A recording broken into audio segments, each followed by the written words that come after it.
James talks about headhunting, in particular how to approach candidates through LinkedIn. How has that helped? I've had quite a lot of success with connecting with candidates on LinkedIn. So in the past, I'd often rush through the initial parts of my phone call. I wouldn't qualify them properly, especially if they were out and about or in the office. But after following James's advice, I found that scheduling in a proper 20-minute conversation means that I can get all of the information that I really need. And often these conversations go on for way longer than half an hour.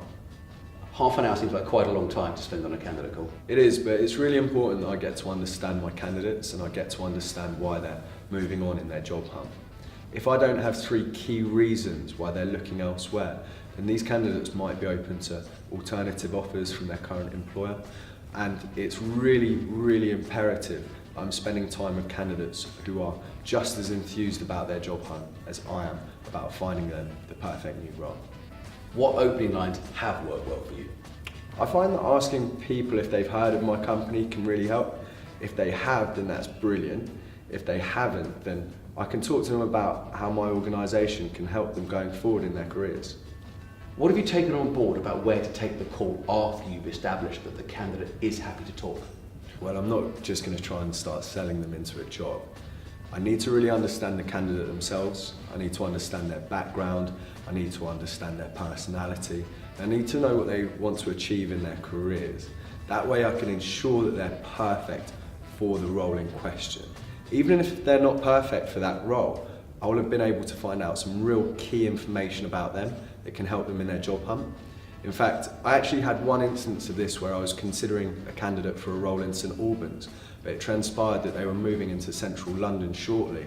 And this actually opened them up to a whole range of different opportunities. I'd never even have considered them before initially. How important would you say it is to understand a candidate's long-term motivations? It's massively important. Once you understand those career aspirations, firstly you understand that they're not just going to be open to a counter offer, but you understand the role that you place them into is going to be absolutely perfect for them and they're going to end up making a really long and successful career. So how have James's tips helped when it comes to choosing who to put forward for a vacancy? I think every recruiter has fallen into the trap of hearing exactly what it is that they want to hear. You have to listen out not just for what a candidate's saying, but little things like the enthusiasm in their voice, their excitement about the role when you discuss it with them and so on. So I've started doing little things like having a trial close before my candidate has even gone to interview, and that way you can gauge their enthusiasm. You can often do that sort of thing over Skype to get that face-to-face contact, and that can be hugely beneficial. If I'm putting forward a candidate for a role and they're not genuinely excited about it, then there's no point in them being there, and that's going to be really damaging to the relationship that I have with the client. Is there anything else you've taken away from this module? On top of that, I've also taken on board that it's important to understand about a candidate's motives outside of the workplace. So really understanding their family commitments. Often candidates will think that an extra 30 minutes on the commute isn't anything to really think about until their wife tells them that it's actually quite a large part of their day and they've got commitments outside of work.